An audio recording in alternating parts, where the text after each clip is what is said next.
Students, आज हम पढ़ने वाले हैं क्लास 9th वृत्त यानी सर्कल्स चैप्टर का 17वां भाग। इससे पहले वाले भागों में हम एनसीईआरटी के क्वेश्चन कंप्लीट कर चुके हैं ऑलमोस्ट। लास्ट एक्सरसाइज, लास्ट प्रश्नावली हमारी बाकी है, उसको हम आगे कंटिन्यू कर रहे हैं। आज हम करेंगे प्रश्नावली 9.3 का क्वेश्चन नंबर 5 और 6। इन दोनों क्वेश्चंस को आज हम कवर करेंगे, जिसमें हमारे पास है पहला क्वेश्चन। ध्यान देंगे कि आकृति हमारे पास दी जाएगी, आकृति हमारे पास गिवन है।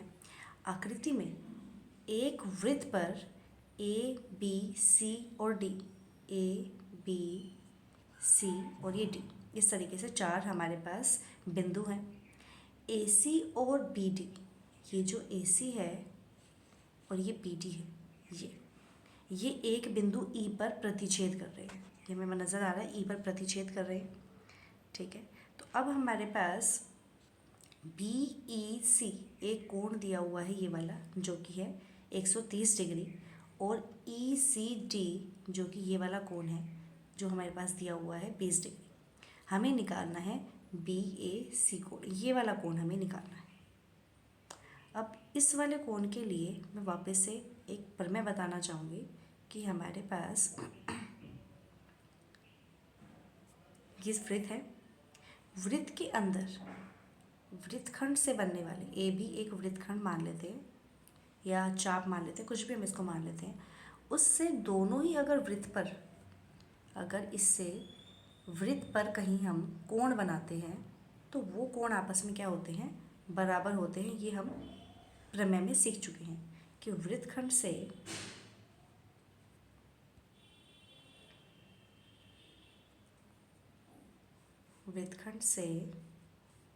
वृत्त पर बनने वाले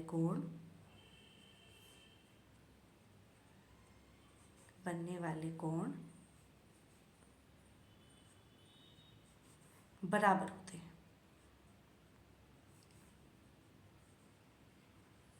ये हम पता कर चुके हैं, पहले देख चुके हैं। अब इसके अकॉर्डिंग अगर मैं इस आकृति के अंदर देखूं तो ये बी ए सी जो कोण है, ये जो बी ए सी जो कोण है, ये इस बी डी सी के बराबर होगा, इस वाले कोण के, है ना, क्योंकि ये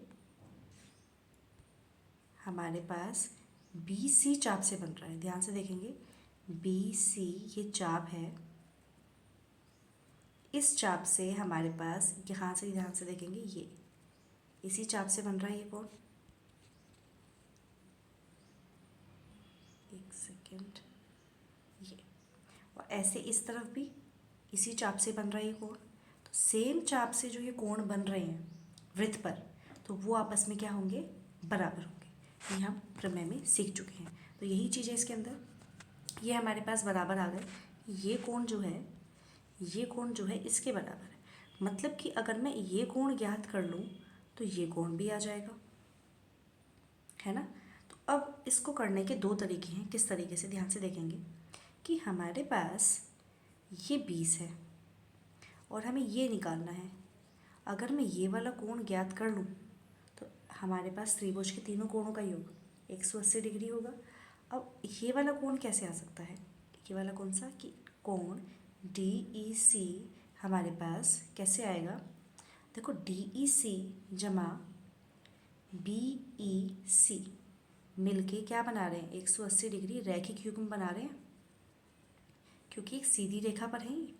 सीधी रेखा पर क्या बनाते हैं, रैखिक युग्म। ठीक है, तो डी ई सी हमें ज्ञात करना है। तो डी ई सी और बी ई सी हमारे पास 130 दिया हुआ है।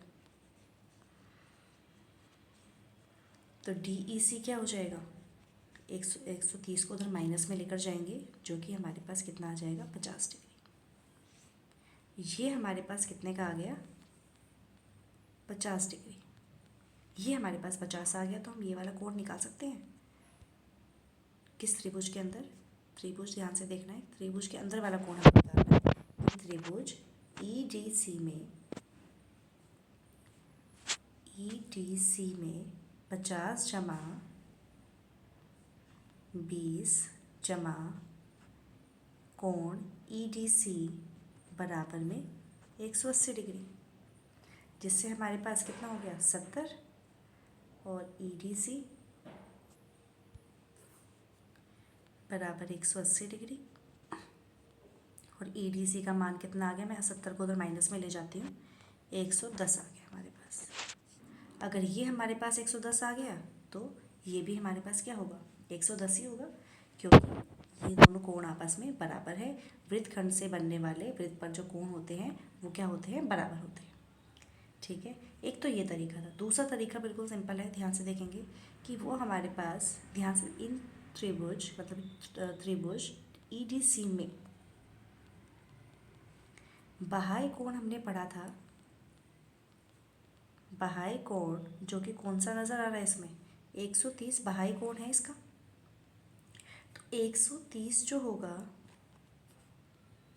130 डिग्री जो होगा वो हमारे पास बराबर होगा कोण EDC जमा में 20 डिग्री के, यही होगा। तो 130 में से ये 20 हम माइनस कर देंगे, तो EDC कितना आ गया, 110 डिग्री। EDC हमारे पास कितना आ गया, 110 डिग्री। जहाँ हमारे पास 110 डिग्री आ गया तो हमें पता है कि BAC जो है वो BDC के बराबर है, जो कि हमारे पास कितना है, 110 डिग्री। इसको अगर मैं ECD भी लिख सकते हैं, ज़रूरी नहीं है कि हम इसको B से ही लिखें, क्योंकि दोनों से ही वो कोण बन रहा है। तो यहाँ पे मैं EDC भी लिख सकती हूँ, जो कि हमारे पास ये निकल कर आया है। तो ये दोनों हमारे पास क्या हो गए, 110 डिग्री, जो कि हमें निकालना था, BAC ही निकालना था हमने। ठीक है, इसको लिखने का तरीका देखो कि हमारे पास BED, B इस तरह बना हुआ है,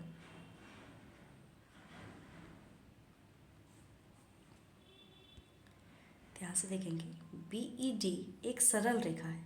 सरल मतलब कि हमारे पास सीधी रेखा है ये। तो इस वजह से इस पर BEC और CED दोनों का योग 180 रैखिक योग।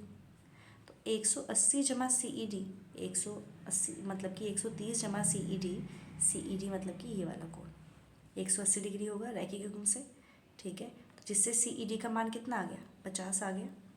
अब ये 50 आ गया तो हमारे पास BAC जो है, एक मिनट, ये BAC नहीं होगा, यहाँ पर इस वाले स्टेप को काटेंगे जो मैंने बताया कि यहाँ पर हमारे पास BDC जो है वो आएगा इन तीनों को जमा करके, जमा 50 जमा 20 और बराबर 180, जिससे हमारे पास BDC का मान क्या आएगा, BDC जमा 70 बराबर में 180। तो BDC का मान हमारे पास क्या होगा, 110। जैसे ही ये 110 आया, ये वाला कोण 110 आया, तो हम क्या कह सकते हैं कि BDC जो है वो बराबर है BAC के, जो कि हमारे पास क्या हो जाएगा, 110, क्योंकि एक ही वृत्तखंड से बने कोण क्या होते हैं, बराबर होते हैं। ये नहीं लिखना है, ये लिखना है। ठीक है, तो जिससे हमारे पास दोनों कोण आ गए। नेक्स्ट क्वेश्चन पे बढ़ते हैं, जो कि हमारे पास है कि ABCD एक चक्रीय चतुर्भुज है। इसकी हमें आकृति नहीं दी, सबसे इम्पोर्टेंट क्वेश्चन है। ABCD एक चक्रीय चतुर्भुज है। हाँ,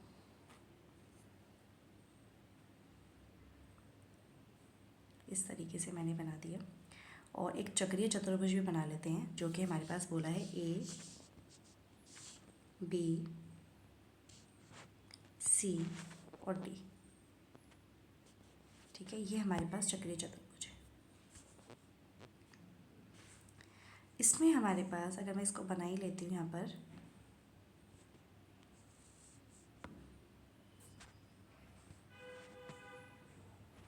इस तरीके से बोला है कि इसके जो विकर्ण है, मतलब कि इसके जो डायगोनल्स है, विकर्ण है, वो E पर प्रतिच्छेद कर रहे हैं। ये कुछ कुछ पहले वाली आकृति की तरह लग रहा है, इस तरीके से। ठीक है। यदि डी बी सी कौन सा कोण, ध्यान से देखेंगे, डी बी सी ये वाला कोण अगर 70 है और बी ए सी ये वाला कोण अगर 30 है, तो बी सी डी हमें ज्ञात करना है कि वो क्या होगा। ये पूरा कोण हमें ज्ञात करना है। जो ज्ञात करना है मैं उसको अलग कलर से कर देती हूँ। ये पूरा कोण हमें ज्ञात करना है। उसके आगे ही बोला है पूर्णतः है। पहले तो इतना निकाल लेते हैं। अगर मैं इतने की बात करूँ तो हमें ये पूरा कोण निकालना है। तो अगर अब देखा जाए तो हमारे पास ये जो सी डी है, इस चाप से ही 70 डिग्री का कोण बन रहा है ना। इसी चाप से ही यहाँ पर भी कोण बन रहा है। तो जहाँ पर भी एक ही चाप से या एक ही वृत्तखंड से जो कोण बनते हैं वो क्या होते हैं, बराबर होते हैं। तो ये भी 70 डिग्री होगा। ठीक है, ये 70 है तो हमारे पास, तो इस चाप से हमें ये दोनों कोण मिल गए 70 और 70। जैसे हमने देखा कि हमारे पास डी ए पी जो कोण है वो पूरा मिलके 70 जमा 30 कितना बना रहा है, 100 डिग्री बना रहा है। तो ये हमारे पास पूरा कोण कितने का हो गया, 100 डिग्री का हो गया। ठीक है, इसको मैं ठीक से लिख देती हूँ एक बार, ये 100 डिग्री। ठीक है, तो ये पूरा कोण 100 डिग्री का हो गया। और हमें पता है कि चक्रीय चतुर्भुज जो होता है उसके सम्मुख कोण जो होते हैं उनका योग हमारे पास क्या होता है, 180 डिग्री होता है। तो अगर ए बी सी डी एक चक्रीय चतुर्भुज है, लिखा हुआ है जो क्वेश्चन में, तो कोण ए जमा कोण सी का मतलब है डी बी सी, जो हमें निकालना है, बी सी डी जो है हमारे पास 180 डिग्री होगा। जिससे कोण ए अभी हमने निकाला है, ए मतलब कि डी ए बी, जो ये पूरा निकाला है हमने जो कि हमारे पास 100 डिग्री है। तो बी सी डी कितना आ जाएगा, बी सी डी को 180 माइनस में 100 करेंगे तो 80 डिग्री हमारे पास आ जाएगा, निकल के आ गया बी सी डी। तो ये पूरा कोण आ गया 80 डिग्री। अब आगे क्वेश्चन में बोला है, ध्यान से देखेंगे, क्वेश्चन में बोला है कि ए बी और बी सी ये बराबर दिए हैं। कौन कौन से, ए बी ये और बी सी ये दोनों हमारे पास बराबर दिए हैं भुजाएं। तो हमें बताना है कि ई सी डी क्या होगा। ई सी डी लिखा है यहाँ पे, ई सी डी ये वाला कोण, ये जो आधा है ये, अभी हमारे पास ये पूरा कोण बी सी डी जो है 80 आया है और ये आधा कोण हमें निकालना है।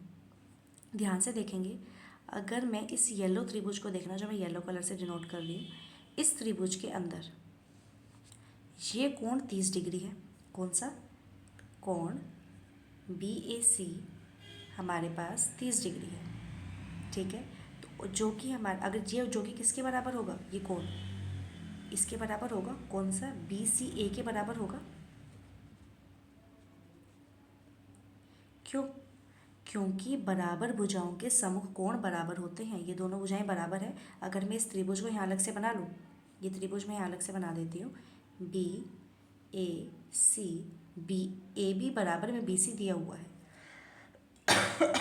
और ये 30 डिग्री है, तो ये भी 30 डिग्री होगा, है ना। तो ये अगर 30 डिग्री आ गया, इसी के साथ में हमें ये कोण निकालना है और ये पूरा 80 डिग्री का है, तो ये कितने का बचेगा, 50 का ही तो बचेगा, है ना। यही हमें ज्ञात करना था। लिखने का तरीका देखते हैं किस तरीके से लिखा जाएगा। इसकी आकृति समझेंगे। ये देखो, ये आकृति है, ये हमारे पास आकृति है। अब ध्यान से देखेंगे कि दिया है कि डी बी सी, ये जो डी बी सी है ये 70 है और बी ए सी 30 है और बी ए सी जो है बी डी सी के बराबर है। बी ए सी जो है वो हमारे पास बी डी सी के बराबर है। एक ही वृत्तखंड में बने कोण जो हैं वो बराबर होते हैं, क्योंकि कि हमारे पास बी ए सी ये वाला जो कोण है वो बी डी सी इस वाले कोण के बराबर है। देखो ध्यान से देखो, इसमें कैसे किया हुआ है, डी बी सी डी मतलब कि ये जो, मतलब कि हमारे पास इस तरीके से जो ये बना गया है, इसमें इसकी बात हो रही है। इसके अंदर बी डी सी कोण 30 का हो गया, ये वाला कोण 30 का हो गया। ठीक है, और डी बी सी 70 का हो गया और हमें ये पूरा कोण निकालना था। तो इसको तो हम किससे निकाल सकते हैं, त्रिभुज के तीनों कोणों के योग से भी तो निकाल सकते हैं। अब त्रिभुज के तीनों कोणों का योग 180 डिग्री, तो ये हमारे पास कितना आ गया, 80 डिग्री आ गया। इसको हमने हल किया, 70 और 30 और 70 हमारे पास 100, तो उधर चला गया माइनस में और ये 80 डिग्री आ गया। हमने जिससे पहले निकाला था मुझसे भी निकाल सकते थे कि मैंने बताया था कि ये 70 है तो ये भी 70 होगा, और चक्रीय चतुर्भुज के समकोण कोणों का योग 180 डिग्री होता है, उससे भी हमारे पास 80 डिग्री ही आया था। तो ये तो आ गया BCD। अब इसके जो नेक्स्ट है वो हमारे पास ध्यान से देखेंगे कि AB और BC ये बराबर है, और BAC जो है ये हमारे पास किसके बराबर होगा, BCA के बराबर होगा, क्योंकि बराबर भुजाओं के समूह कोण क्या होते हैं, बराबर होते हैं। तो BAC 30 डिग्री है, तो BCA हमारे पास 30 डिग्री, ये भी 30 डिग्री होगा, ठीक है। जिसमें हमारे पास ध्यान देंगे, जिसमें हमारे पास ये 30 डिग्री हो गया, जिसमें हमारे पास ECB ये 30 हो गया। अब BCD जो हमारे पास है, BCD ये पूरा हमारे पास 80 है, तो 80 में से अगर मैं इस 30 को हटा दूंगी तो ये कितना बचेगा, 85 तो बचेगा, और यही हमें निकालना था। तो बस ये हमें दोनों कोण इसके अंदर निकालने थे, ठीक है। आज के लिए इतना ही, आगे क्वेश्चन हम नेक्स्ट क्लास में करेंगे। Thank you.